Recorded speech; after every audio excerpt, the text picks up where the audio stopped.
Assalamualaikum warahmatullahi wabarakatuh. Perkenalkan, nama saya Yulia Witraini Tanjung dengan NIM 22129104 dari Departemen Pendidikan Guru Sekolah Dasar, Fakultas Ilmu Pendidikan Universitas Negeri Padang.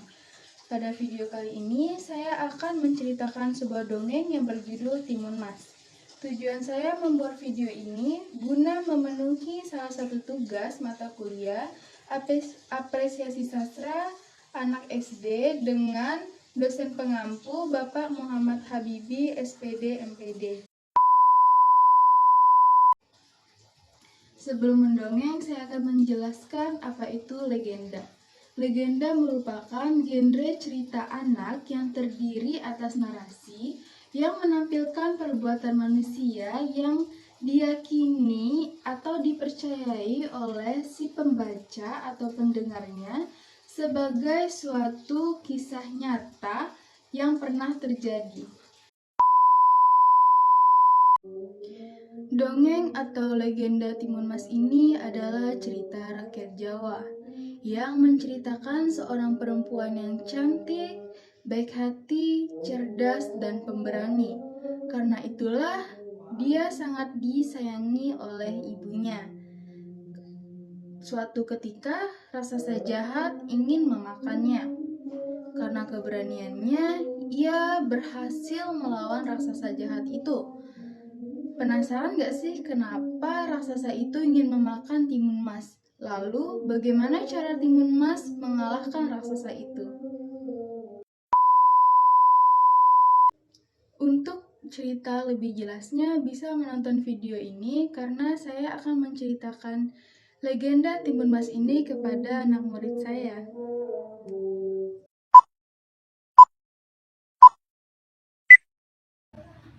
Assalamualaikum, selamat pagi anak-anak. Pagi, Bu. Gimana kabarnya hari ini? Baik, Bu. Jadi hari ini Ibu akan mendongeng. Dongeng yang akan Ibu bacakan yaitu Timun Mas. Kalian sudah pernah mendengar cerita Timun Mas? Belum. Ya, ada yang sudah, ada yang belum. Jadi Ibu akan menceritakannya. Legenda Timun Mas. Pada zaman dahulu hiduplah seorang wanita tua yang bernama Mbok Serintil. Mbok Serintil hidup sebatang kara tanpa keluarga. Dia bekerja mencari kayu bakar dan menjualnya di pasar. Uangnya hanya cukup untuk makan sehari-hari. Tapi bagi Mbok Serintil itu sudah lebih dari cukup karena dia hidup seorang diri. Mbok Serintil sering merasa kelelahan karena usianya yang sudah tua. Pada siang hari, Mbok Serintil melepas lelah di batu besar di tengah hutan. Mbok Serintil melamun sambil berhayal. Seandainya dia mempunyai anak, pasti pekerjaannya lebih ringan karena dibantu oleh anaknya. Tetapi suami saja dia tidak punya, bagaimana dengan anak? Saat sedang asyik melamun, tiba-tiba raksasa jelek dan bau menghampiri Mbok Serintil. Serintil merasa ketakutan hingga tidak bisa bergerak. Dia bergetar dan menahan takut. Dia berpikir bahwa ajalnya telah tiba. Raksasa berkata dengan suara yang menggelegar, "Hei wanita tua, berikan anakmu, aku ingin makan." Mbok Serintil menjawab dengan suara gemetar, "Anak, aku tidak punya anak." Raksasa tersebut mendekatkan wajahnya dengan Mbok Serintil. Bau mulutnya membuat Mbok Serintil ingin muntah. "Kamu bohong." Mbok Serintil menggelengkan kepala. "Aku tidak berbohong. Kalau kamu mau, makan saja aku."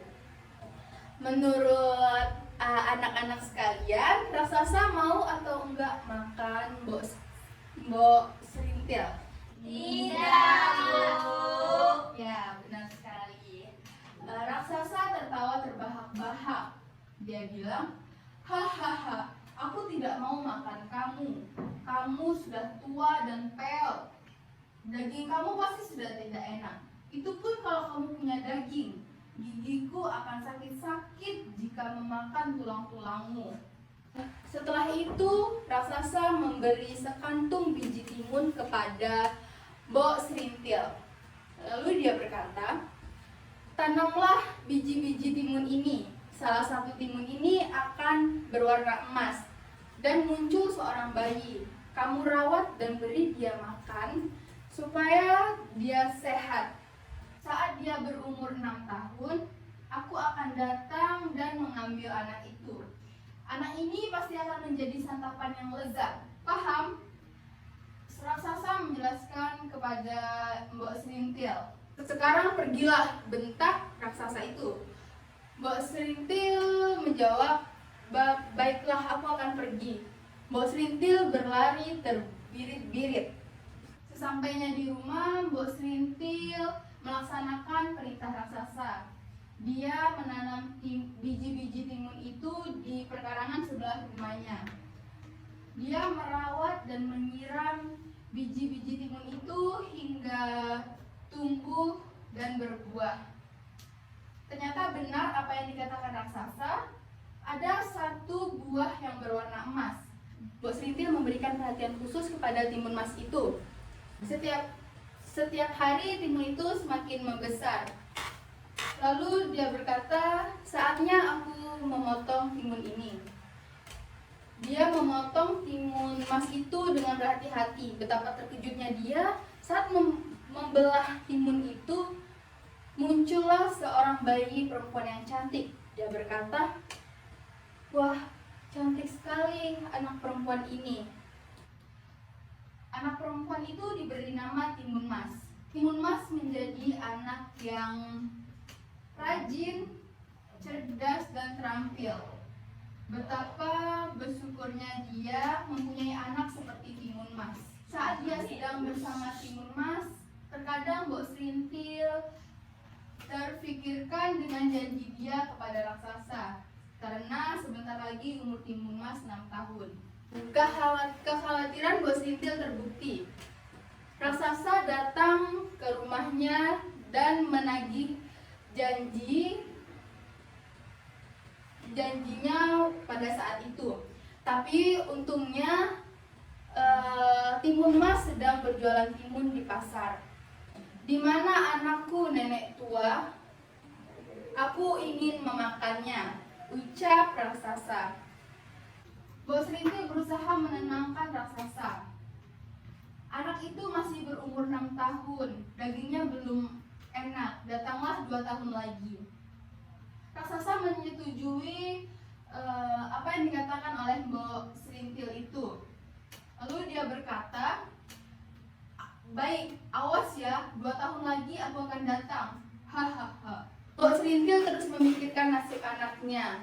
Hingga suatu malam dia bermimpi didatangi pendeta. Pendeta itu berkata, suruh anakmu ke gunung. Lalu Mbok Serintil menjawab, baiklah. Keesokan harinya, Mbok Serintil berbicara dan menceritakan semuanya kepada Timun Mas. Karena Timun Mas anak yang patuh, dia mengikuti apa yang diperintahkan oleh Mbok Serintil. Timun Mas, anakku, hati-hati ya sayang. Terus Timun Mas menjawab, terima kasih Mbok, saya pergi dulu. Sesampainya Timun Mas di gunung tersebut, tepatnya di rumah pendeta, dia menceritakan semuanya kepada pendeta itu. Lalu pendeta itu memberikan 4 kantung dan berkata, ini aku berikan 4 kantung. Kamu tidak boleh membukanya kecuali kamu dalam bahaya.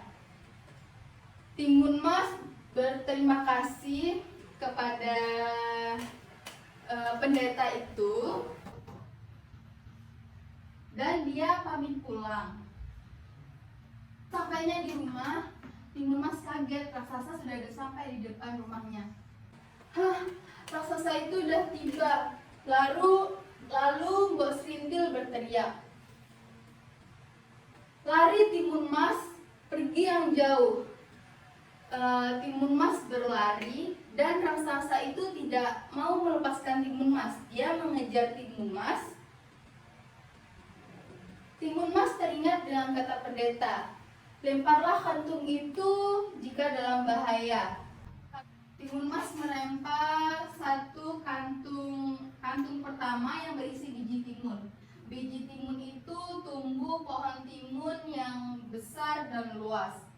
Raksasa memakan timun itu hingga melepaskan Timun Mas. Dia lupa. Setelah timun itu habis, raksasa baru melanjutkan mengejar Timun Mas. Setelah itu Timun Mas terus berlari. Dia semakin takut. Timun Mas melempar kantung kedua yang berisi jarum. Jarum itu menjadi bambu besar yang runcing. Terus kata raksasa, "Apa ini? Apa?" Dia melewati batang-batang bambu tersebut. Tapi raksasa ini lolos dari kantung yang kedua. Timun Mas melempar kantung ketiga yang berisi garam. Garam tersebut menjadi lautan. Raksasa masih melanjutkan mengejar Timun Mas. Dia memaksa untuk melewati lautan tersebut. Dia menahan kakinya terasa perih karena sebelumnya dia melewati bambu-bambu yang runcing tersebut. Lalu raksasa berteriak, "Hei, jangan lari!" Selanjutnya Timun Mas berdoa kepada Tuhan, "Ya Tuhan, tolonglah aku." Sisa kantung yang terakhir. Kantung terakhir berisi terasi. Terasi itu dilempar oleh Timun Mas. Terasi itu berubah menjadi lumpur yang ganas. Tanpa berpikir panjang, karena raksasa itu sedang marah, dia melompat ke lumpur ganas tadi dan dia tenggelam. Lalu Timun Mas berterima kasih kepada Tuhan. "Ya Tuhan, terima kasih telah menyelamatkan aku dari raksasa yang jahat itu." Timun Mas pulang dengan selamat menemui Mbok Serintil. Mbok Serintil langsung menangis memeluk Timun Mas tersebut. Mereka hidup bahagia layaknya ibu dan anak yang saling mengasihi. Sekian cerita legenda Timun Mas dari Ibu. Dari cerita tadi, ada nggak pesan moral yang anak-anak sekalian dapatkan? Iya, Dipa? Kalau kita bertemu raksasa, kita harus membunuhnya, Bu. Nah, betul. Ada lagi? Jangan pantang menyerah. Nah, iya, betul sekali. Beri aplaus kepada Dea. Dan Diva juga ya, Diva juga benar tadi. Atau ada lagi pesan moral yang lain? Nggak tahu. Pesan moral dari dongeng Timun Mas yaitu, niatan yang jahat seperti yang dilakukan raksasa bisa mendatangkan celaka. Kita bisa melihat dengan usaha, kerja keras, dan percaya diri, kita bisa menghadapi segala rintangan. Nah, yang tadi Ibu ceritakan dongeng Timun Mas. Nah, terima kasih anak-anak sudah mendengarkan. Sekian dongeng dan pelajaran kita hari ini. Ibu akhiri, wassalamualaikum warahmatullahi wabarakatuh. Waalaikumsalam warahmatullahi wabarakatuh. Sekian dongeng Timun Mas dari saya. Dari sini dapat kita simpulkan pesan moralnya, yaitu yang pertama, niatan yang jahat seperti yang dilakukan raksasa bisa mendatangkan celaka. Yang kedua, kita bisa melihat dengan usaha, kerja keras, dan rasa percaya diri bisa menghadapi sebuah rintangan. Maaf jika ada salah kata dan kekurangan pada video kali ini. Saya ucapkan terima kasih. Wassalamualaikum warahmatullahi wabarakatuh.